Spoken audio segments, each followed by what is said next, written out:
জয় হিন্দ, বন্দে মাতরম। বন্ধুরা, আজকে public service commission তাদের ওয়েবসাইটে একটা নতুন চাকরির নোটিফিকেশন প্রকাশ করেছে। সেটা হচ্ছে ডেপুটি ডিরেক্টর অফ টেক্সটাইলস।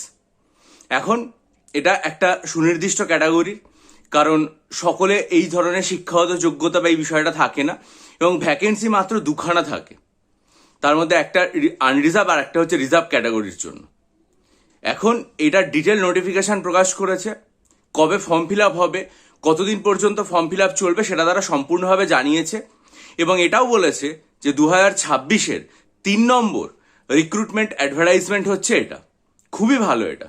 কিন্তু প্রশ্ন এইখান থেকেই তৈরি হয় এবং অবাক হওয়ার মতো বিষয় এইখান থেকেই সৃষ্টি হয় যে যদি সত্যি সত্যি পাবলিক সার্ভিস কমিশনের তরফ থেকে এই জাতীয় বিন্দুমাত্র কোনো সমস্যা না থাকে নতুন নোটিফিকেশন প্রকাশ করার ক্ষেত্রে, তাহলে 2024 সালের যে সমস্ত ইন্ডিকেটিভ অ্যাডভার্টাইজমেন্টগুলো আছে সেগুলো প্রকাশ করতে পাবলিক সার্ভিস কমিশনের সমস্যা কোথায় হচ্ছে।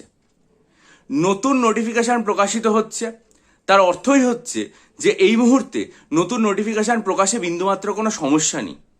অথচ যে সমস্ত নোটিফিকেশনগুলো প্রকাশিত হলো 1 নম্বর, 2 নম্বর এবং 3 নম্বর হিসাবে, সেগুলো বিস্তারিত নোটিশ আকারেই প্রকাশিত হলো, কিন্তু সেগুলোর ভ্যাকেন্সি খুবই কম এবং সেগুলো সকলের জন্য নয়। সুনির্দিষ্ট শিক্ষাগত যোগ্যতা থাকলে তবেই সেখানে যাওয়া যাবে।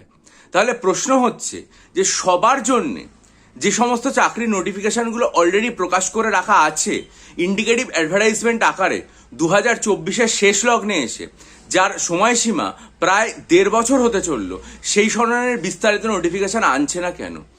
4টে চাকরির নোটিফিকেশন অন্তত এরকম আছে যেগুলো 2024-এর নভেম্বর এবং ডিসেম্বরে প্রকাশিত হয়েছিল। কি কি? একটা হচ্ছে মিসলেনিয়াস সার্ভিস রিক্রুটমেন্ট এক্সামিনেশন, একটা হচ্ছে ক্লার্কশিপ এক্সামিনেশন, একটা হচ্ছে ইন্ডাস্ট্রিয়াল ডেভেলপমেন্ট অফিসার বা আইডিও এক্সামিনেশন, আর একটা হচ্ছে motor vehicles inspector non technical বা এমভিআই। এবং এগুলোতে ভ্যাকেন্সির সংখ্যাটা অন্যান্য যে কোনো চাকরির থেকে অনেক বেশি হবে। বিশেষ করে মিসলেনিয়াস এবং ক্লার্কশিপের ক্ষেত্রে যে ভ্যাকেন্সি রয়েছে সেটা তো আইডিও এবং এমভিআইকে ছাপিয়ে যাবে এবং সেটা যথেষ্ট বেশি হবে, এরকম আশা করাই যেতে পারে। তাহলে সেগুলোর ক্ষেত্রে শিক্ষাগত যোগ্যতা যা থাকবে সেগুলোতে সবাই বসতে পারবে। কোনোটাতে মাধ্যমিক, কোনোটাতে উচ্চ মাধ্যমিক বা কোনোটাতে গ্র্যাজুয়েশন থাকবে।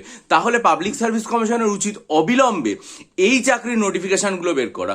অবাক লাগে এটা দেখে যে আপনারা যেখানে অন্যান্য চাকরির নোটিফিকেশন বের করতে পাচ্ছেন, তাহলে এই ধরনের বিগ ভ্যাকেন্সির যে নোটিফিকেশন সেগুলো কেন প্রকাশ করছেন না, যেগুলোর ইন্ডিকেটিভ আজকে 1.5 বছর হয়ে গেছে।